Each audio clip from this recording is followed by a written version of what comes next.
here. Yay. It's a troublesome day, but boy, I'm getting it there. I don't know. Some days are like that. That's a Monday, and we're going to finish it off with a wonderful drink today. We're going to drink? We don't have to. Nothing says that we have to. Oh, okay. I'm just getting everything back up now. It's like, oh my gosh, my computer. So the lights didn't work, so I had to reboot. And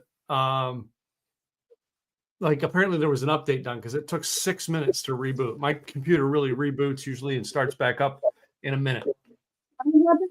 Last week, and I sent it to my IT guy. He goes, "Yeah, everybody's happening. That's happening to everybody." And that was like last week.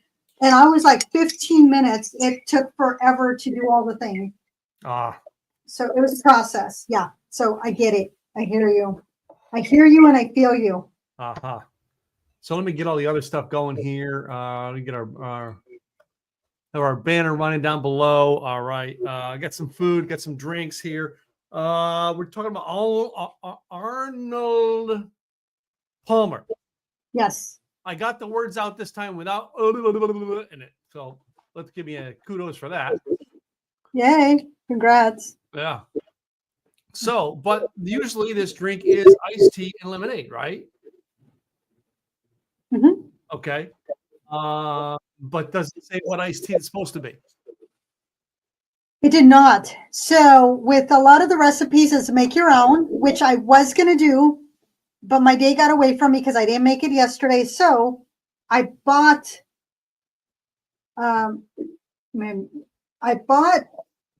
the Gold Peak Zero Sugar. Yeah. Sweet and iced tea. Golden Peak. But what I realized is that I already had the tea hava. No, that's not tea Vana. That's tea hava. Yeah, hava. Tea Java, tea hava. Sorry, I never heard that one. If whoever works for y'all for this company, if please correct us. They are. I don't even know who they belong to. They're part of the Crystal Geyser Water Company, Calistoga, California. So this is unsweetened. So I wasn't sure which one I was going to like more. I did open the tea hava. I was like, oh, I had this. And I went, oh, it was closed and it was in the fridge. I bought the Gold Peak today because I thought I didn't have it. And then what I realized is that what I wanted was summer rolls, not a spring roll. So thank you, Kroger. Yeah. So Kroger did not have those today. I had to go to, it's a summer roll too. I went to Sprouts because. Oh, I love Sprouts. I know, oh my God. Sprouts. This was the closest thing they had to a spring roll, and it's like a Caribbean spring roll. It's got a mango. Looks like mango. It looks like there might be some. Well, it's the crab, but it's that crab mix. Oh yeah. Salmon, and I'm guessing that's an avocado in there, and then it's wrapped in the paper like these. And that's what they have. And the lady's like, well, no, we don't have that. I'm like, crap, because I did not want to have to go back over to the store I was there this morning to get them. I'm like, so then I just went over to Sprouts, and they actually had these, which is what I was looking for. Now, what I wanted was that is absolutely delicious. Is Le Seine. It's a Vietnamese restaurant that is. Yeah. It would have taken me 10 minutes to get there, but where I was coming from, it would have been 20 minutes to get there. But then coming back, it would have taken me 20 minutes to get from there to here. Mm-hmm. And I'm like, I don't have time for that additional drive time. And what if traffic, because sometimes traffic coming southbound into Wilsonville, bottleneck, I'm like, I'm not going to chance it. So I went to Kroger instead because I knew they had it. And the lovely lady that works there, she's all, is there anything else you need? I said, no, I'm good. I have what I wanted. So that was fine. And then I ended up picking up the Gold Peak, not realizing. And I was thinking about it. It's like, do I have some at the office? And sure enough, I did.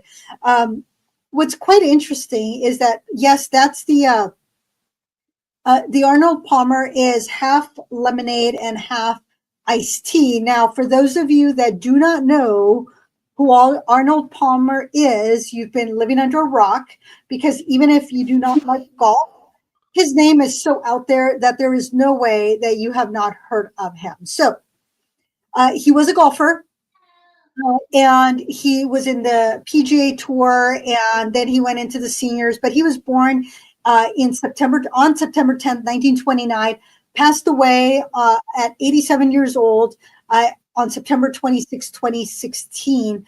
And his wife Winnie was his first wife from 54 to 99, and Kathleen Gothrop from 2005 until 2016.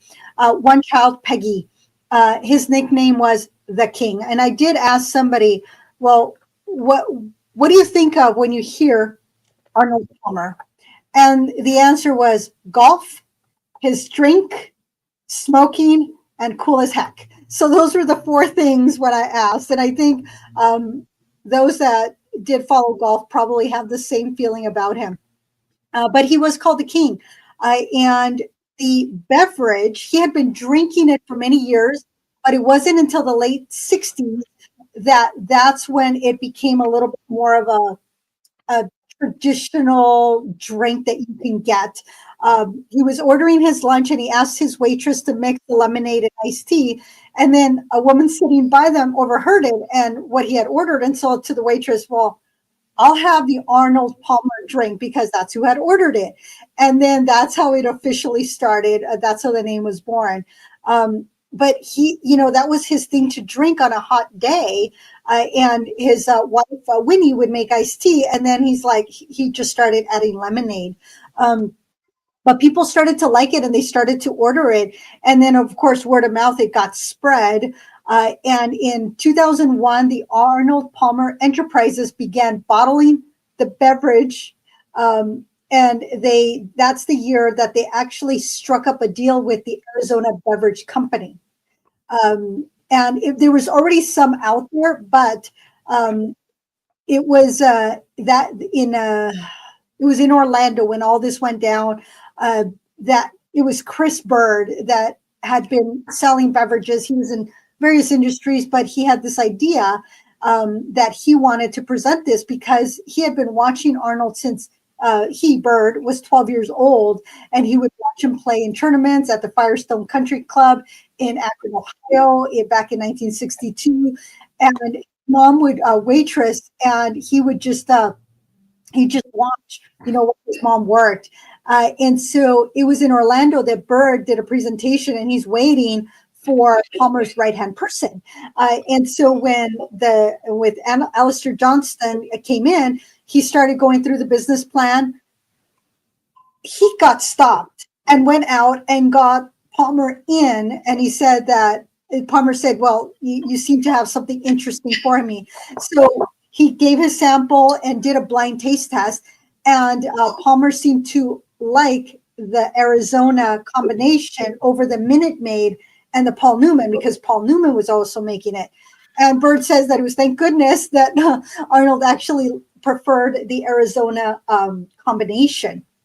And of course, Palmer being Palmer, he wanted to make money, and he put this really high, this is what I want. And Bird said, yeah, I can't do that. Flat out said, won't do it, can't do it. I'll walk away from this deal, because he couldn't afford what Palmer was asking for. And so then Bird said, well, here's a royalty model. Within the next 5 years, this is what could be done. And so there's wiggle room, what have you. Well, Palmer said, okay, shook hands. 2 months down the line, the contracts were already signed. In July of 2017, the Miller Coors signed a deal to distribute the alcoholic version of the Spiked Arnold Palmer with 5% malt alcohol. And in 5 years, it grew to a $50 million business. So it was like a good deal. But truly, in case you didn't hear, the Spiked Arnold Palmer has been called the John Daly, who's another golfer, because he would take the Arnold Palmer and just add vodka to it. And so that's where that came from. It was the Arnold Palmer is the non-alcoholic version, hence why we're calling it Spiked. But the John Daly is the alcoholic version, made with the same base ingredients, the iced tea and the lemonade plus vodka. And it was I guess this drink here then is the Tim Gillette. Yes, I think so. Because it's different than all of them. It is. And then you got the Dirty Gator, and that's the whiskey. It was created in Florida. And so that's the other thing. But there's the back nine. So somebody did make a back nine, and that was, oh my goodness, I'm trying to think of what her name was. But she was working, it might have been Food Network, Nancy Fuller, I think it was.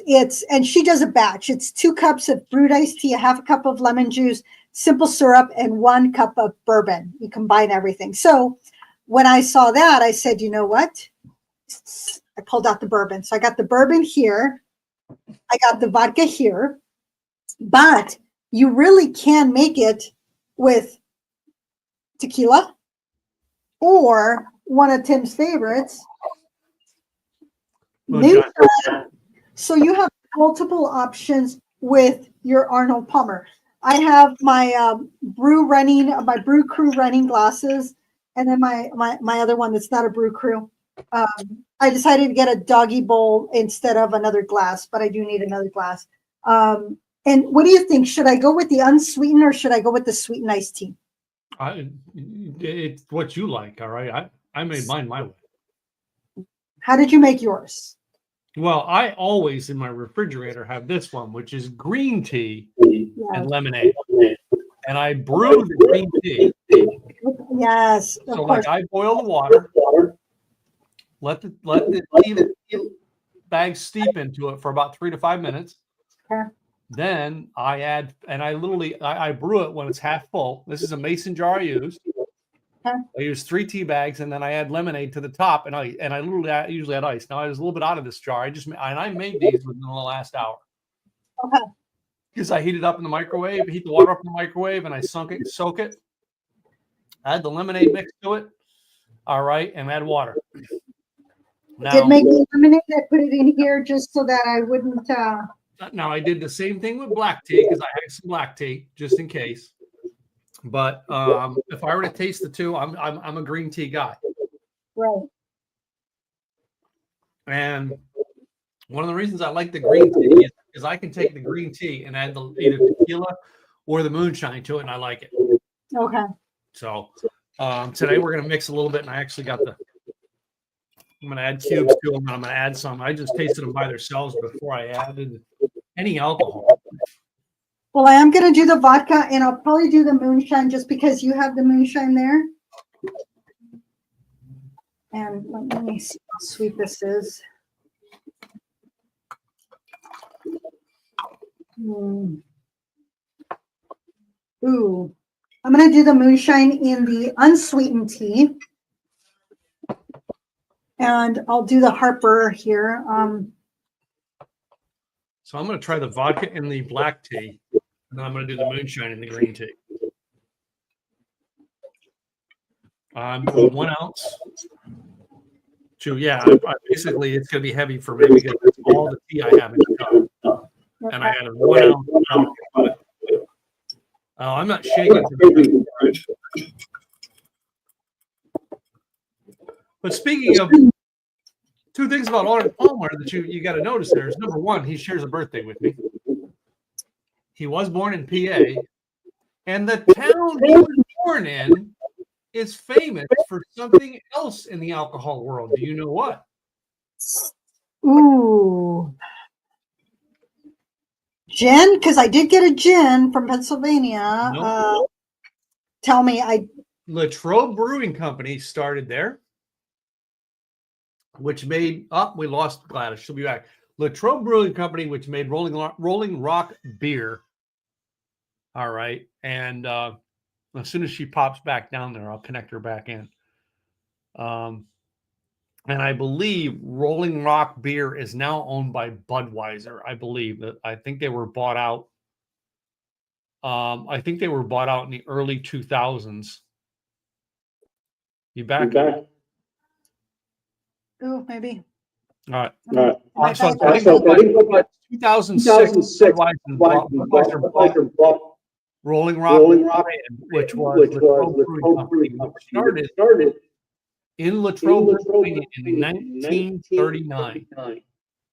10 years after. After Palmer was born. There's a lot of history. I love it when I hear all the history. I did not know this. And I remember as a kid, I remember Rolling Rock beer. It's a lot. That's what I had. Yeah. Oh yeah. I still drink Rolling Rock sometimes when it's on sale. So here are my 3 drinks. Oh yeah. I just got black tea first of all with an ounce of vodka. Here's what I like about it. You can't even tell the right. It's got a tinge. The lemonade acidity of your alcohol. Mm.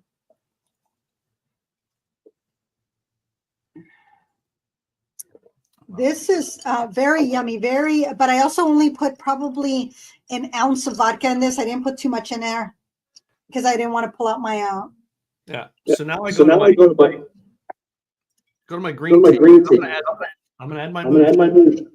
I want to see how I like this though first with the do a little stir. And then do a taste.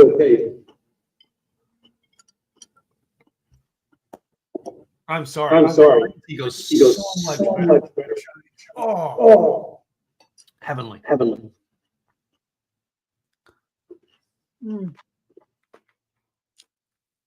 I definitely like it with the vodka. I'm going to go on to the moonshine before I go to my whiskey, even though I tasted them all. Ooh, I'm making a mess. That's the only problem with the little sauce. It is a little on the sticky side. Yeah. Mm.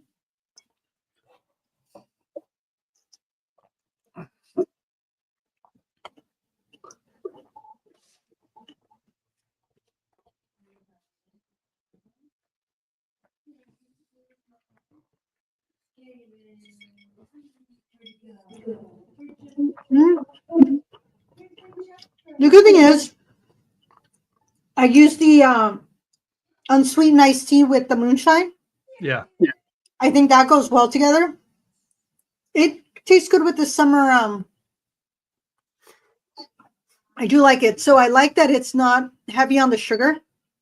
I like that because I like it. That's the one problem with sweetened iced tea that I used to have it in Texas all the time.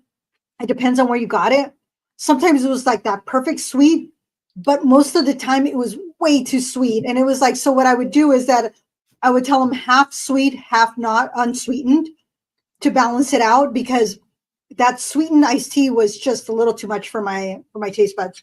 See, I don't make my tea sweet. My lemonade sweet.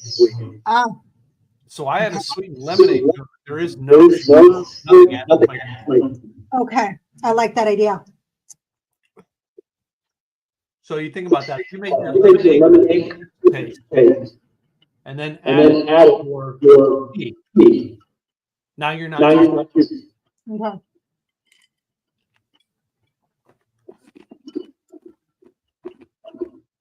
Oh wow. The bourbon tastes very good in here, and with the summer roll, it just blends beautifully. I think the bourbon is the one that tastes the best with what I'm eating. But the vodka, it's smoother. You can't feel the vodka. You can't taste the vodka. But then again, I do have very good vodka. With the bourbon, I do taste a little bit of the bourbon in there. It's like it's subtle, but it's in there. But it goes very well with the summer roll. It with this caramel.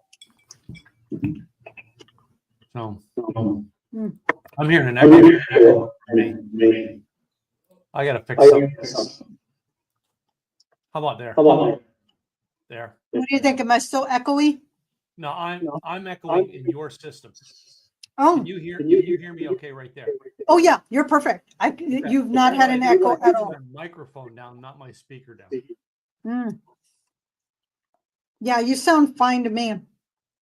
But there was a lot of things about Arnold Palmer out there that I was like, wow, that was very cool to read about. I was like, wow, who I mean, but it's not until you're actually really looking at the history of a player, and that is a lot of fun. Sometimes it's like deep diving some of their career accolades, if you will. Mhm. So that's always fun stuff. And there was 90 things about Arnold Palmer that I found that I thought was kind of fun. And of course, um, when he was 50th in the final Masters, that was one of them. That when you play your last Masters, and I just watched the Masters a couple of weekends ago, and that was I didn't watch the whole thing. I was watching here and there, but it was in 2004, and that was his 50th Masters, and he said goodbye to the tournament that he won 4 times, and so that was kind of cool. So that was kind of cool. Um, you know, and then the other one, when he turned in his wings, an era came to an end on January 31st, 2011, when Arnold made his final flight in the left seat. He was at the age of 81. Sometimes you just have to say, you know what? I'm done. I remember when my mom stopped driving, she says, she goes, I don't think I could react as quickly with all the drivers now. So she says, I'm not going to drive. And she did move the car from around the corner and would park, 3 feet from the sidewalk. But she knew, I don't want to do this anymore. I don't want to stress out. I don't want to cause an accident because I didn't react quickly enough she didn't want to be anxious. So she stopped, even though she kept her driver's license, she just renewed it until she knew she was not going to pass the eye exam, and so then we just moved her to an ID. But sometimes you need to know, I need to stop doing this. It is okay. And one of the things for him is when he signed his name, his thought was, keep it legible. And he would tell that to the pros. And he always autographed something, and it meant, when he autographed something, it meant something. It was a personal experience. It was a memento. And he did write the book A Life Well Played. So I haven't looked up the book. I'm going to see if I have it available in Libby. So if y'all don't know about Libby, get a library card and get Libby. There's a ton of books in there. And before I forget, I am actually going to see if I have the book A Life Well Played, because I had done that earlier today. The airport in Latrobe, Pennsylvania is named after it, by the way. Really? All right. I'm going to wait at least 2 to 3 weeks before I get the book. So I'm looking forward to that. Not only did he have a drink named after him, he had an airport named after him. It was in 1954 that he won the U.S. Amateur Open. And that was the year he started, so within months of starting, he turned pro, and then he got married to Winnie, and then he started his journey to become a legend. Yeah, so it was just, this is what he was focused on. Yeah. So that's kind of cool. Yeah. So just some of the little tidbits that it's like, wow. Yeah. He won his first Bob Hope Desert Classic in February of 1960. And then he won in December of 69 with the win against Danny Thomas down at the Danny's Thomas Diplomat Classic. And 43 of his 62 PGA Tour wins were in the 1960s, wow, including 6 out of his 7 majors. So that's like, the 60s were his year. Or his decade, I should say, not his year, but his decade. Yeah. And Sports Illustrated debuted in the same year they debuted in 1960 was the year that Arnold Palmer turned pro. And he was named Sportsman of the Year. So it's like when you see these things, it's kind of fun. You know, he was on the Wheaties box, in case you didn't know. The Breakfast of Champions, 1999. And he was doing an appearance to do a fundraising effort for cancer research. Yeah, but Wheaties, he was on there 1999. I probably saw it. I wasn't a big Wheaties drinker, but I have been told one time I overshot. I was playing at 7 a.m. You know, executive par 3 golf course, 9 holes. There's nobody out there. And as I'm going, I knew I had overshot it. There's these two older gentlemen that are going this way, and I'm going that way. And one of them says, somebody had their Wheaties. I was like, oh my goodness. And he says, you overshot it. I'm like, he goes, you're in the rough. I'm like, thank you. So I went, you know, and sure enough, right where he said my ball was, that's where my ball was. So that was just kind of fun. Yeah. Like I'm reading the page and trying to find. There's nothing on the Wikipedia page about the drink. Oh, wait a minute. I will tell you, Kettle One was his libation of choice. Usually on the rocks with a twist. So the next time any of y'all have a Kettle One on the rocks with a twist, that was Arnold Palmer's favorite libation. Wow. Interesting. So, I mean, yeah, it's funny how a person will come up with a drink and it'll be named after life. So yeah, Craig, we're trying to figure out. And if you find a Kettle One bottle, there are some Kettle One bottles with Arnold Palmer's signature and his picture on it. And they call it the perfect pair. Okay. Yeah. How about now? Nope, that makes it worse. Really? How about now? Ooh, you sound perfect right there. Nice and loud. Yeah, but it's still echoing on my... And I don't know why. It's frustrating. Very bad. So Arnold Palmer went to Wake Forest, which I have rooted for during March Madness. It was 1947 with one of his buddies, could not stop talking about Wake Forest and a full ride, blah, blah, blah. And then he told him, and you could golf all year. It sounded great to him. It was a golfer's, dream. He didn't think much thought about college, and his family was definitely in no position to cover the cost. But he figured, I'd make some money. I'll join the army and then try to win some tournaments. But just days before classes were to start, he convinced the school to give Arnold, his buddy, to give him a deal. And Palmer stepped off the bus in North Carolina with his golf bag and a suitcase and began one of the most important chapters of his life. So his buddy, Bud Worsham, he was there for them. You have those friends that are just there for you. It doesn't matter what. They're there to help you to be successful just because they want you to be successful. Not because they're going to get anything out of it, but just because it's like, hey, I know you can do this. I know you're good at this. I know that this is something you'd enjoy. And that's what his buddy did for him. That's just, you can't put that into words. All you can say is, thank you, buddy. Thank you for looking after me. Wow. Yeah. It is definitely something on my side.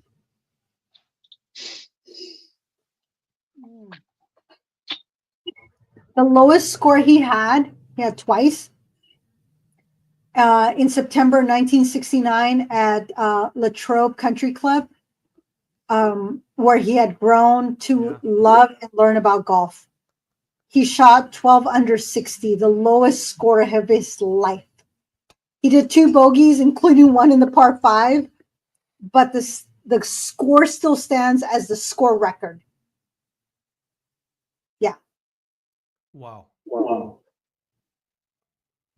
And you know, when you have such respect for people, Bob Ford in 1999, he could have beaten Palmer's lowest score, but he picked up the ball and went in, and he said, Arnold owns the course record. We're done. Yeah. And that was at the Pittsburgh Post-Gazette, stated this. That's all anyone needs to know about Bob Ford. I mean, when you have somebody that has such respect for a player, they're like, yep, I'm not screwing up with that. Could I? Yes, possibly. But you know what? I'm not gonna. That's how much respect Arnold has brought to this game. And I don't understand golf, so I don't know it. So golf will beat you up so bad. I remember one time I was playing, Southern California. I was playing with a friend of mine. I was not doing well, not doing well. I'm like bogey after bogey after bogey. It's just double, triple bogey. It's like double par is what I was writing down because it was so bad. I'm on the 18th hole, and I don't know, almost 30, maybe 20 some odd feet from the hole. And there's people around because the 18th hole, I am back at the starting line, if you will, where everybody is like walking around. The first hole is there. I did a putt from 20 some odd feet. That ball went in. I could not believe the ball had gone in. I was like focused, trying to block everybody off. And everybody around me cheered. I mean, I was excited that I made that putt in one putt, but the crowd around me cheered because they were watching. And then, of course, then I got all excited. I'm like, yes, that hole, that 18th hole, that 18th putt, or that, it was not my 18th putt, but it was the putt on the 18th hole, kept me coming back. And that's the thing with golf. It will beat you up. You can play it by yourself and it will humble you, but you will have those drives or those putts that you are so proud of that you will do it again, and you will do it again. And that's the one thing about golf is it can be a team sport, or you can do it on your own, but you're in the middle of nature. And some of these golf courses, when I played at the LPGA in just north of Daytona Beach, oh my goodness, that golf course was gorgeous. I saw alligators. I saw birds I had never seen before. It was sunny. It rained on me. It was like we got all this weather, and it was such an experience. So I see golf as an experience. And I'm not a good golfer. I really am not. When they say, what's my handicap? I'm like, I have no idea. I'm such a bad golfer that I don't keep track. It's double par is what I write down on my scorecard. Scrambles are great. You're a great golfer. There you go. I'm just saying, if you don't keep track, then you can just say you're a great golfer. There you go. It's like, I'm so good I can't play with y'all. I'll just embarrass you. But I will tell you, I have won multiple time women's longest drive. I won that at least 3 different times. Wow. So that was kind of cool to win women's longest drive, because that meant my ball actually went straight, and it went longer than any other female on that hole. So I'm a little competitive, in case y'all didn't know. When the competition comes up, it's like focus is laser. I will get this, and I have won it like 3 different times. So when the Wilsonville Chamber does our fundraising golf tournament in July, usually my business is the one that sponsors women's longest drive. And that one's like, because it's just near and dear to me. And the first time I was asked, I'm like, oh, heck yeah, I'll do that one. Because they were thinking of, closest to the putt. And I'm like, And they said, women's longest drive. I said, I'm in. So I do enjoy golf. I will watch it. I don't watch it as much as I used to, but I still do like it. It's fun. Um, it's, but sometimes it beats me up. I do get tired. Um, and when I'm not doing well, I'm not a happy camper. So I need those specific drives that just keep me coming back. Mm.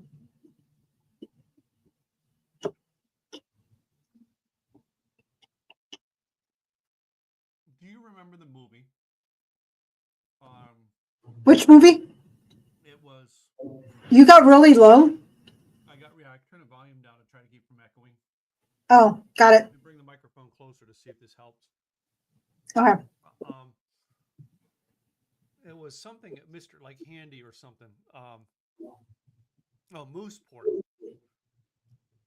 It was Ray, the guy who was Everybody Loves Raymond, Mhm. and Gene Hackman. And here's the thing: as Ray played this in-town handyman, in this small town in Maine, that everybody knew because he was the handyman. And Gene Hackman played the former president retired, moving to Mooseport to retire. And they end up fawning over the same girl, and both running for mayor of the town. They decide they're going to settle on the golf course. I was going to say by playing golf, of course. Yeah. Fun. Who won? Oh, are you going to give me, what was the name of the movie? It's called Mooseport. Mooseport. Okay. I'm going to have to look it up. It's called, what happens is they show up to play golf, and I forget the actress that was Gene Hackman's ex-wife. Like his real ex-wife, or just in the movie? Okay. The ex-wife. She shows up at the course, and the president, Gene Hackman thinks he's won this thing because he's like they're both like a 7 handicap or something. And she comes up and she goes, "I'm going to make sure this is fair." So she says to the Secret Service guy, "Call them out." And coming back from all the edges of every fairway, all the secrets, so like a dozen Secret Service come up to lie in the fairway. And Gene Hackman hits his first ball and he goes into the woods and he goes, "Wait for it. It's going to bounce back. Wait, it bounces back." And they were trying to tell him he has not won a golf game since he ran for like since he was like senator or something. So the Secret Service was throwing it back from there. Throwing the ball back on the court. So he had no clue how bad of a player he was, in other words. That's funny. But the ex-wife apparently knew. She knew. It was, anyway, you go see it. That to me, that's the golf scene that I love. But to me, my favorite golf movie, Caddyshack. Happy Gilmore? Nope, Caddyshack. Oh, yes. Oh my goodness. At the end, when the gopher comes out. So the guy who went at Caddyshack, the guy who played Danny in that, he's like one of his side gigs is being a caddy for people. Oh, really? Yeah, his whole life. He's like, "Yeah, I'll be a caddy," because everybody's like, do you do drugs, Danny? Because that was his role in the movie, and everybody's like, I want Danny to be my caddy. Anyway. There was a sad scene there when the guy got electrocuted by the lightning because he was being a little arrogant. That was like the saddest part of that movie. I mean, he deserved it, but at the same time. Well, there's a joke that goes along that with golf. The priest decides to skip church on Sunday. Go play golf. Figures he can get away with it. Nobody's on the golf carts. They're all at church. So he goes out and he's playing the perfect game. And he looks up and he goes, "God, why are you blessing me with the perfect game today?" And God goes, "Who are you going to tell?"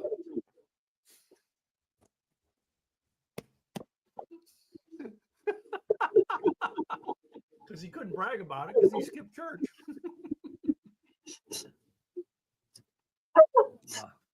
I like that.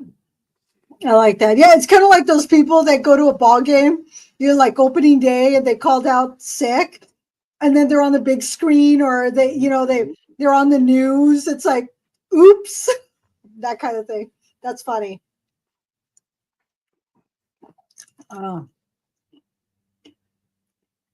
I will say my summer roll was absolutely delicious. Last bite. Believe it or not, I have one piece left, but I ate all of that Caribbean roll, which was sushi, so it had the crab meat and the mango and all that into it. So it's pretty filling. And I mixed the second one here. This one here's not moonshine. This one here's with tequila. Okay. The green tea goes well with tequila. A lot better with tequila or moonshine than it does vodka. Okay, good to know. Yeah. Well, the unsweetened is with the moonshine. That went well. I did like it. I did put the Gold Peak zero sugar sweet tea with vodka and the bourbon. I still think if I want something smooth to sit on the patio, vodka. If I want something that has that depth of flavor, then I would say bourbon. So the theme of our show was supposed to be around the idea of spring ideas. And I do want to say that I can sit out on my porch and I'm going to have a refreshing drink with a little bit of alcohol. Green tea with either moonshine or tequila. Excuse me. Oh man. I really enjoyed the vodka, but then again, it is Gompers vodka here in Oregon. It is local. This is really good stuff. Okay. I'm out of Tito's, apparently, or I took it home, but it is not in my cabinet here. So it's probably in the back. It got moved. I've been organizing. My assistant has been helping me organize. So maybe something got moved. I don't know, but I have no more Tito's. So, and if I buy another bottle, it'll get drank at some point or another. I still was. Remember a couple weeks ago, I got this one here from, I told you, that local vodka. Yep. That my vodka I used tonight was that. And I still have about half that bottle. Nice. No. Well, we're not going to be here for you. Ooh, Lalo's, of course. How many of these I've done since that person turned me on to it last year. Yeah, I remember my Moose Club down in Ventura, California. My brother took me to it when I found out it was there, and that's what I was drinking. So that was kind of cool. Yeah, I had my entourage on Friday. Yeah.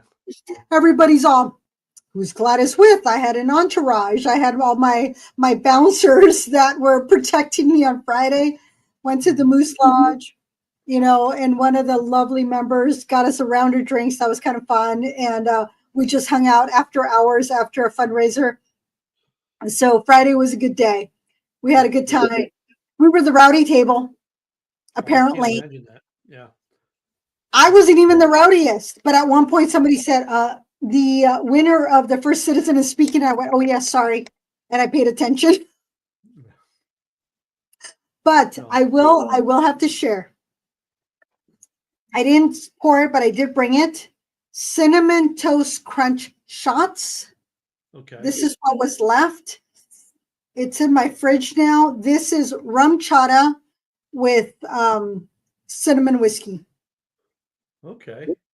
They gave us the little shots with the sugar on it. What I have is Cinnamon Toast Crunch, which is what I would do. I would put that on the rim of my glass. And of course, it's my Life is Beautiful from my run club. This on the rim, you put the simple syrup. You put this, which is like just Cinnamon Toast Crunch powder. and then you serve it with the cinnamon toast crunch. And the remainder of the dessert was this cheesecake, which has this cinnamon drizzle. Now, I will tell you, Arnold Palmer loved the combination of cinnamon, a lemon cheesecake with a cinnamon drizzle, like a caramel drizzle. So again, he's going back to his roots of iced tea and lemonade, where you have that lemony flavor to it and then that caramely sweetness to it. He also loved meatloaf and burgers. Oh, wow. Yes. So some of Arnold's favorites, just so y'all know.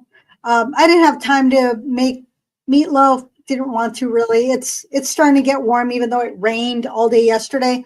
And I do have some really good Angus burger to make burgers. But yeah, so if you want to honor Arnold Palmer, make a burger, have some meatloaf, have a Spiked Arnold Palmer, or go out and get the Spiked Arnold Palmer already made, 5% alcohol by volume stout from Coors, or just go to the store and pick up some Arnold Palmer Arizona iced tea and lemonade. Or make it at home, y'all. You have the ingredients. Just make it at home. It'll taste to your particular liking. Just like Chris Bird did. He did a combination that Arnold preferred over the others that were out there. Again, you got to like the way you drink. And if you don't like it, don't drink it. So make it the way you want. And if you're going to make it the way you want, that means you're going to make it at home. Yep. So, I'm gonna let you do our final, because my echo here is just getting bad. So, do our wrap up. All right. And, join our crew. Join the Insiders Club. LikeTheWayYouDrink.com. There is no cost to join. You have to be 21 or over to join, because we got to follow the rules and regulations. So it will ask, are you 21 or over?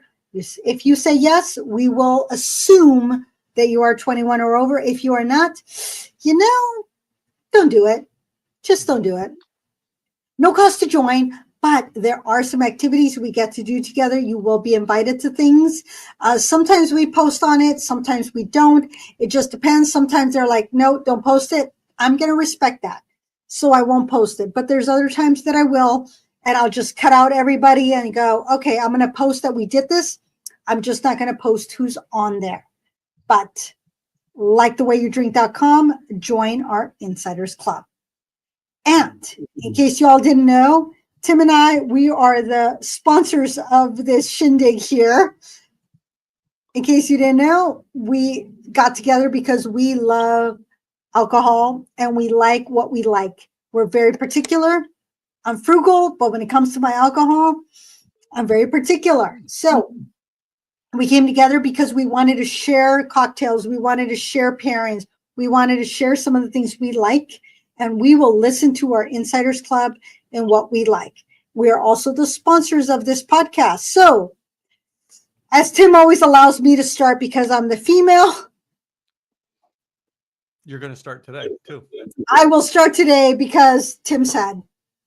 Gladys Boutwell, Insurance by Design, helping you as a business owner become employer of choice through providing employee benefits, because there are 101 creative ways to attract and retain quality staff. It is not that hard. There's so many ways, from free or close to free to very expensive. What is your budget? I will help you decide what is important to you, what is important to your staff. Go to my website, Insurance Design Pros, on the upper left-hand corner. You will be able to download the white paper affiliated with this book that you can find on Amazon. So if you want more details, go to Amazon, look it up, or just get the white paper to get the 101 different ways. If you want to have a conversation, what will work for you? Go to enrollnoworegon.com.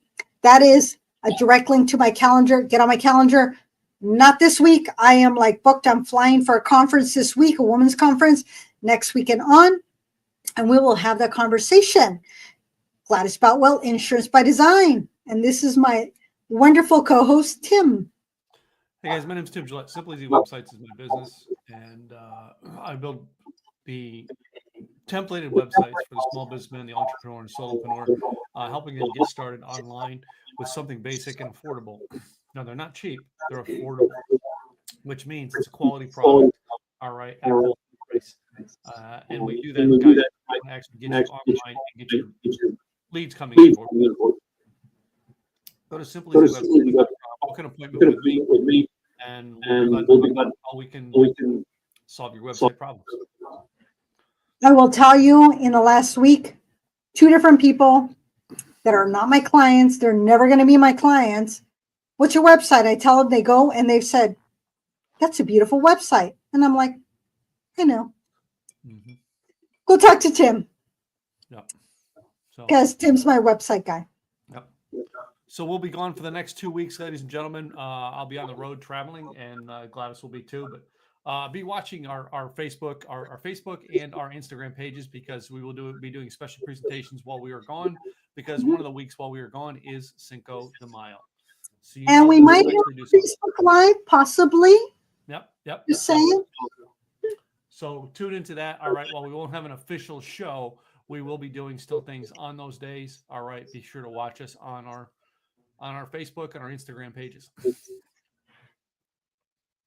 Thanks for being here, y'all. We'll see you soon. All right, guys. Have a great one. Cheers. Cheers.